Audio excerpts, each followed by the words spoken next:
It is the harvest season in Ladakh, high up in the Trans-Himalaya. Villagers have spent the short summer growing just enough to survive winter. Life is once more guaranteed in a beautiful but harsh land.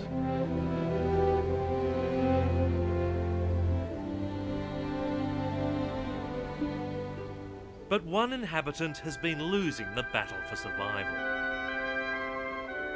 Not a person, but an animal, known as the Queen of the Mountains. Long before people came, the Himalaya was the domain of the snow leopard. It's a shy creature that fears people, but it's the ruler of the natural world. As the highest predator on the mountain food chain, it's overseen a delicate balance of nature in which people have coexisted for centuries. But thanks to the actions of man, it's dying out.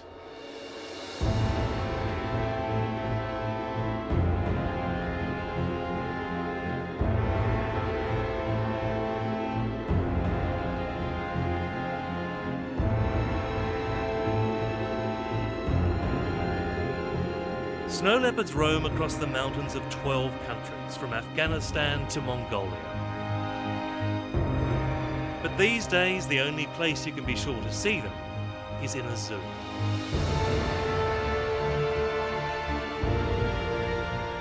Life for their cousins in the wild has become precarious.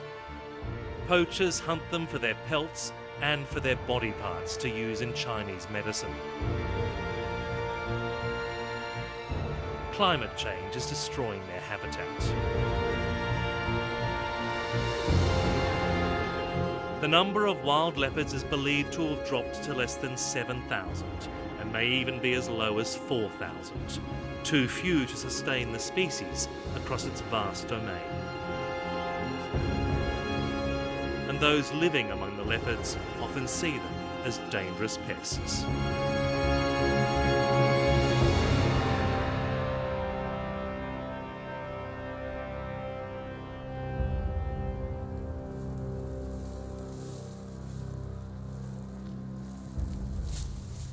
Lobsang Chuskit has lived in the Ladakhi village of Ang for all of her 67 years. So, this is where it happened, huh? One morning last year, she came to tend her animals and found a snow leopard instead.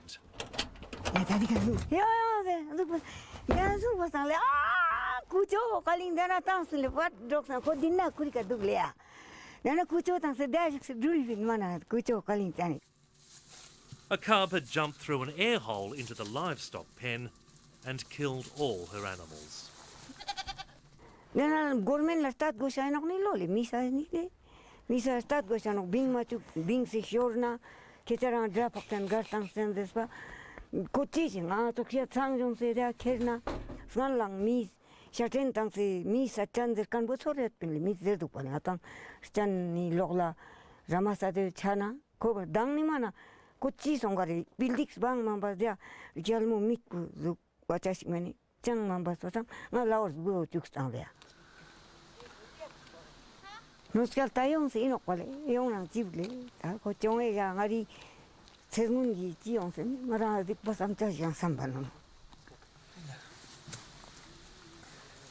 Her husband, Sonam Nagal, was less forgiving.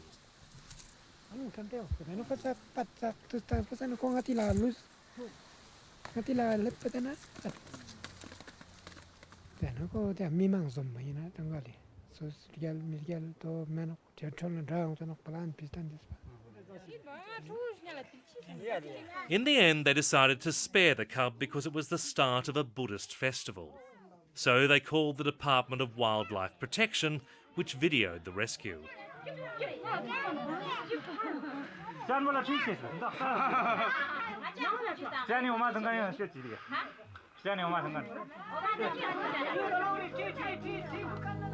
Snow leopards have never been known to attack people.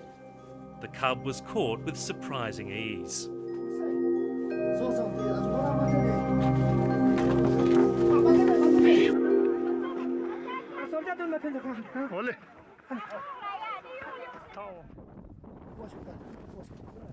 The villagers asked it be released as far away as possible.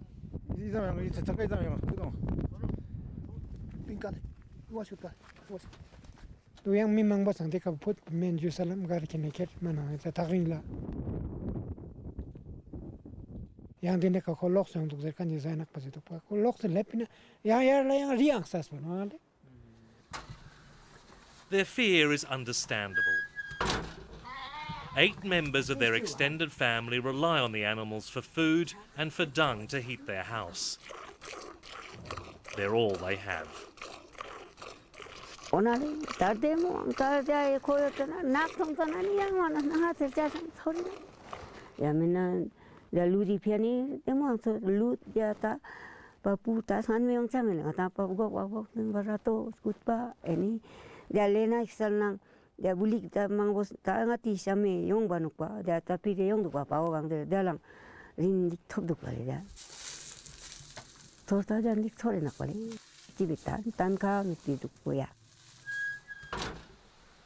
Such conflicts are only increasing as hungry leopards compete for scarce food. But here in Ladakh, there's now hope that the balance can be restored. Not only that the snow leopard can be saved, but the people can begin to benefit from it. It's a template that could be used to save big cats around the world. And to see how it's working, we're about to take a journey deep into the realm of the snow leopard.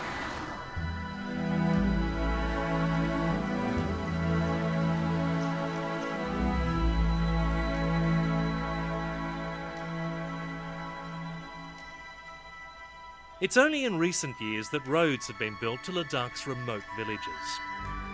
Even today, many can only be reached by foot.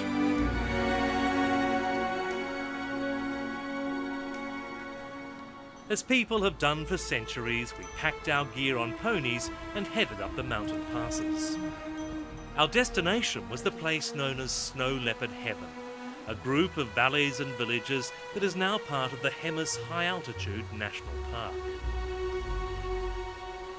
And how high are we going? How high? Yeah. Where like Rumbag is 4,050 meters. Right. How long's the walk there? From Jingchen to Rumbag is like 3 to 4 hour walk. Okay. Yeah.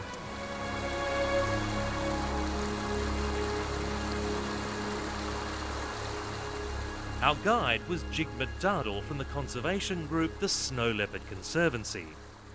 Yeah, and also you can find like, there's a... It wasn't long before he found the first sign of one passing. Yeah, this one. So this is the Snow Leopard scrapes. Yeah. They're just marking the territory. You can tell that's a Snow Leopard. Yeah, this is Snow Leopard. And also this is the pea, You can smell it. It's Scent of a Snow Leopard. yeah, it's not fresh. Yeah. It's hard to even sense their presence, especially in summer when they retreat to the snow line. So how often can you see a snow leopard this time of year? Actually, winter, if we spend like 20 days or 30 days, so then we can see like, 2-3 times. All right. Yeah, it depends actually. Sometimes we can see like oftenly, yeah. Uh-huh. Yeah. But this time of year you just see the traces like the Yeah. scrapings. Yes. Finally, after a grueling walk through the thin mountain air, we reached the village of Rumbak. So this is Rumbak? This is Rumbak village, yeah. Okay. Hello. Hello. Jigmet works with a local woman, Sering Angmo, to try to save the snow leopards that sometimes enter the village. I'm working with the NGOs as an education coordinator. Right, Yeah. right. So this is an experimental village for implementing the program to save the snow leopards. Yes. And it's going well? It's going well, yeah. We are really mostly focusing on our wildlife and flora and fauna. Yeah. Through Angmos and Angmos team. Okay. Yeah. Okay.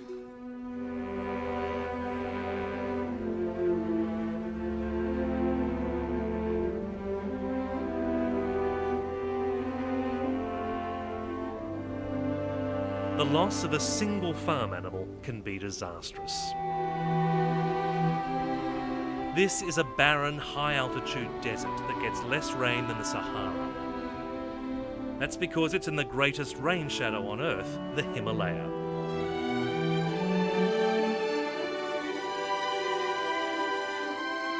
life here is uncertain for every living thing. People can only survive in small green oases irrigated by melting snow and glaciers. But over the past decade, villagers have watched in alarm as this natural system has begun to collapse.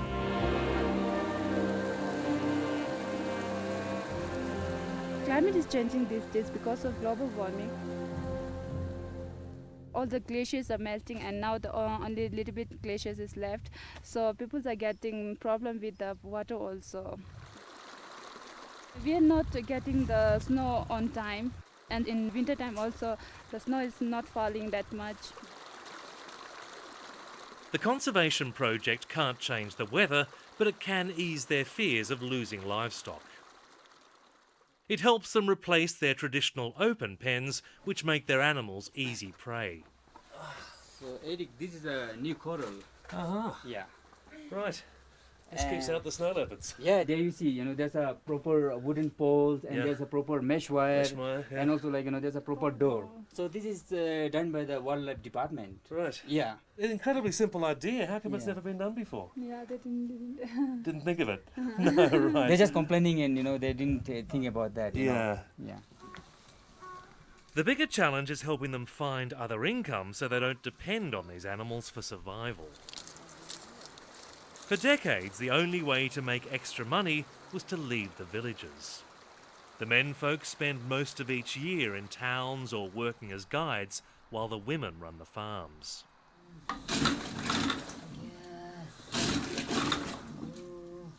Now, for the first time, women are making their own money at home. Today, see your homestay room. Okay. You put your bag inside this room. Great. And come for dinner inside the kitchen. Okay? Thank you very much. Wow. It's a beautiful room.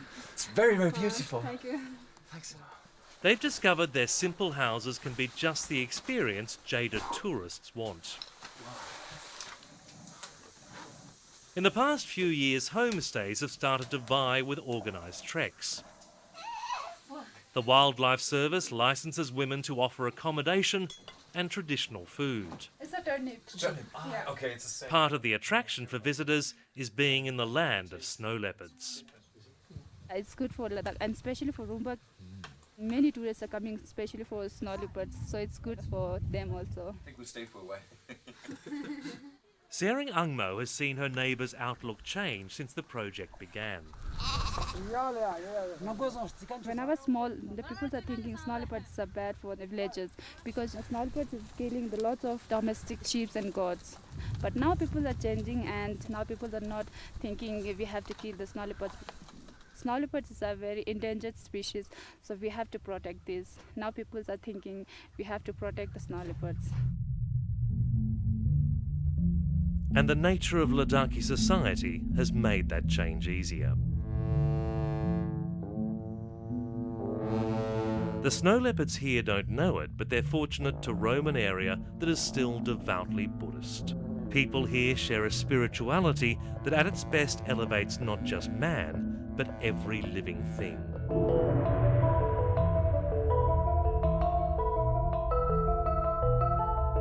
Most people in the mountains follow the religion of neighbouring Tibet. In every village there's a monastery or stupa engraved with Buddhist prayers. It's not just an institution, but a mysticism that influences every part of life.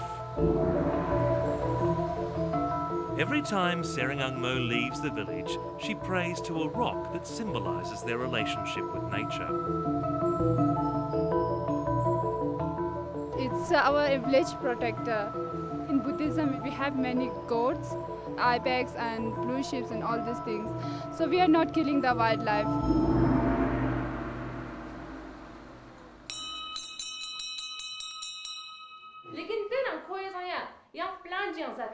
To reinforce that belief, she helps teachers show the value of conservation to Ladakh's next generation.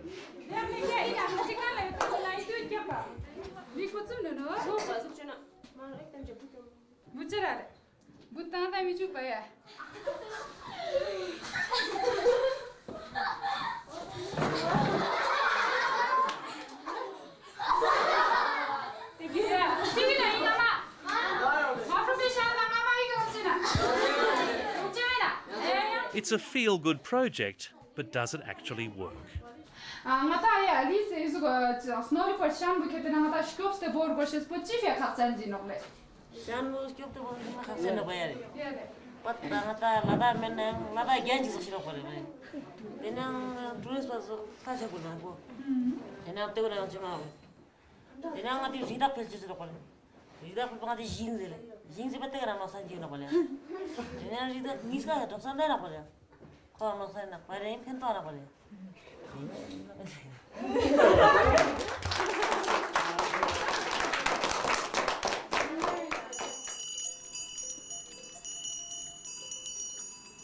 Back in the mountains, Jigmet has the hard task of measuring the program's success. Yeah, it's very hard to find because the snow leopard is totally very camouflaged. So we are just looking the ridge line, the skyline. They are very shy and they can easily, hide somewhere.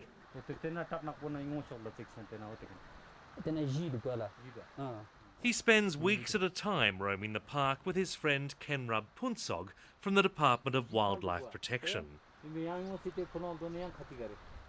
They have an uncanny ability to spot wildlife that's almost invisible to a novice like me.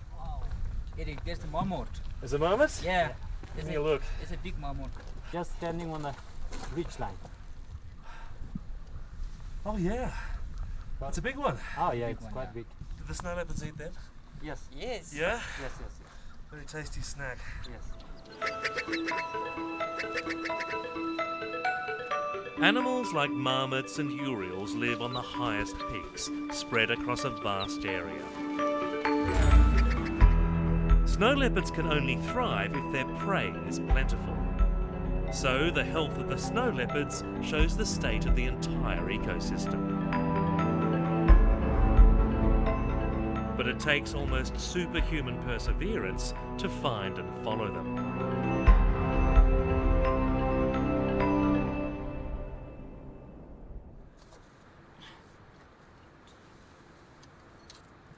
Jigmet and Kenrub hide automatic cameras on paths where they found traces of snow leopards passing. If some birds or anything, leopards or whatever comes through this receiver and transmitter, the camera will automatically take the picture, yeah. These photos and studies of their tracks suggest the snow leopards of Hemis are safe at last.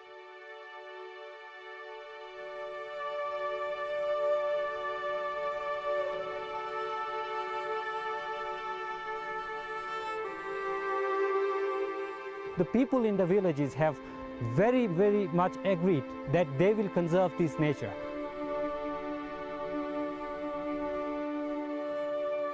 And they are now trying to make it sort of a happens that maybe in coming 10 years, it will be an example for the whole world that, okay, we are living with this nature.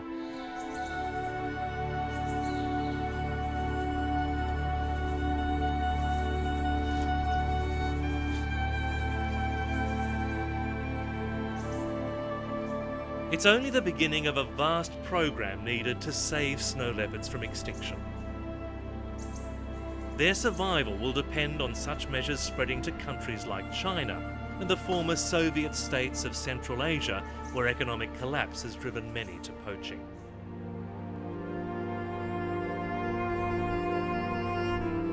Here in India, at least, people are beginning to embrace this once feared predator as a living treasure. The hope is that the Queen of the Mountains can reign forever.